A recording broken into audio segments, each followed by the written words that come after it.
بسم اللہ الرحمن الرحیم والصلاة والسلام علی رسول اللہ وعلی آلہ وصحبہ اجمعین۔ معزز ناظرین و سامعین کرام، السلام علیکم ورحمۃ اللہ وبرکاتہ۔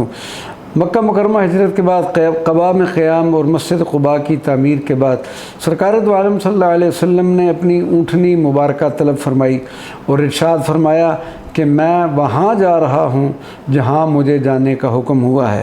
قافلہ مبارکہ روانہ ہوا تو آگے پیچھے اور دائیں بائیں انصار و مہاجرین کی جماعتیں چل رہی تھیں۔ یہ قافلہ جب بنو سالم میں پہنچا تو سورج ڈھل چکا تھا۔ نماز جمعۃ المبارک کے لیے قافلہ مبارکہ ایک میدان میں تشریف فرما ہوا۔ سرکار دو عالم صلی اللہ علیہ وسلم نے خطبہ ارشاد فرمایا۔ یہ پہلی نماز جمعہ تھی۔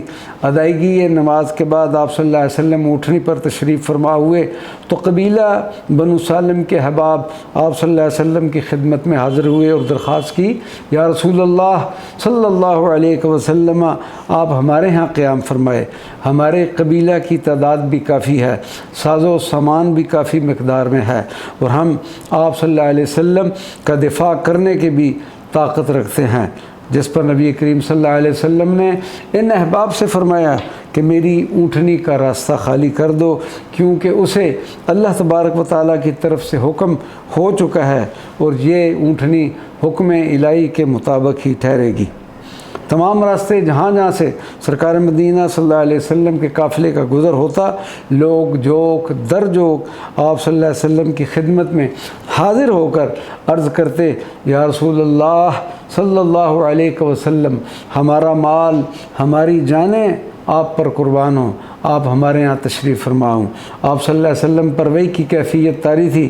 آپ صلی اللہ علیہ وسلم اپنے چاہنے والوں کے حق میں دعائے خیر و برکت کے ساتھ ارشاد فرماتے تھے، خلو سبیلہا فإنہا مأمورۃ، کہ میری اس اونٹنی کا راستہ چھوڑ دو، یہ اللہ تبارک و تعالیٰ کی طرف سے مأمور ہے۔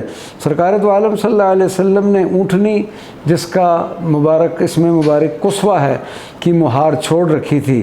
تمام لوگ خاموش اور اس انتظار میں تھے کہ دیکھیں وہ کون خوش نصیب ہے جسے رحمت للعالمین صلی اللہ علیہ وسلم کی میزبانی کی سعادت عظمیٰ حاصل ہوتی ہے۔ قصوہ اونٹنی چلتے چلتے بنو نجار کے محلہ میں پہنچی اور اس جگہ بیٹھ گئی جہاں آج کل مسجد نبوی کا بڑا دروازہ ہے۔ آپ صلی اللہ علیہ وسلم اس پر سے نہ اترے، اونٹنی مبارکہ پھر اٹھی اور تھوڑی دور چل کر واپس آئی اور اسی جگہ پر جہاں پہلے بیٹھی تھی وہیں دونوں پاؤں جما کر بیٹھ گئی۔ سرکار دو عالم صلی اللہ علیہ وسلم اونٹنی مبارکہ سے اترے اور فرمایا کہ انشاءاللہ یہ ہماری قیام گاہ ہے۔ اس مقام کے قریب حضرت ابو ایوب انصاری کا گھر تھا۔ آپ یہ دیکھ کر فرط مسرت سے بے خود ہو گئے۔ سرکار دو عالم صلی اللہ علیہ وسلم کا پرتپاک خیر مقدم کیا کہ فخر کائنات کے میزبانی کا شرف رب العزت نے ان کے مقدر میں لکھ دیا ہے۔ سید کائنات صلی اللہ علیہ وسلم کے وجود مسعود سے حضرت ابو ایوب انصاری کا گھر انوار رسالت کی ضیاباریوں سے جگمگانے لگا۔ حضرت ایوب انصاری رضی اللہ تعالیٰ عنہ کا مکان 2 منزلہ تھا۔ خوش قسمت میزبان نے اپنے مقدس مہمان کی خدمت میں عرض کی کہ یا رسول اللہ، آپ غریب خانہ کی بالا منزل پر قیام فرمائے، جس پر آپ صلی اللہ علیہ وسلم نے فرمایا کہ میں زیریں منزل میں ہی قیام کروں گا۔ حضرت ابو ایوب انصاری نے عرض کی کہ یا نبی اللہ، میرے ماں باپ آپ پر قربان ہوں، میں نہیں چاہتا کہ میں اوپر والے حصے میں ہوں اور آپ صلی اللہ علیہ وسلم نیچے آرام فرما ہوں، آپ مہربانی فرما کر بالا منزل میں تشریف لے آئیں۔ تو آپ اس پر نبی کریم صلی اللہ علیہ وسلم نے فرمایا کہ میرے لیے اور ملاقات کے آنے والے کے لیے مناسب ہے کہ ہم نیچے ہی قیام کریں۔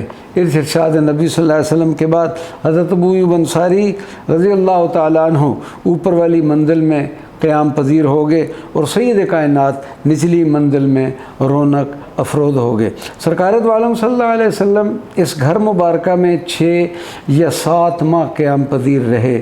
اس عرصہ میں حضرت ابو ایوب انصاری نے جس والہانہ عقیدت سے اپنی خدمات پیش کیں وہ ان کے عشق رسول صلی اللہ علیہ وسلم پر مرتبط ہے۔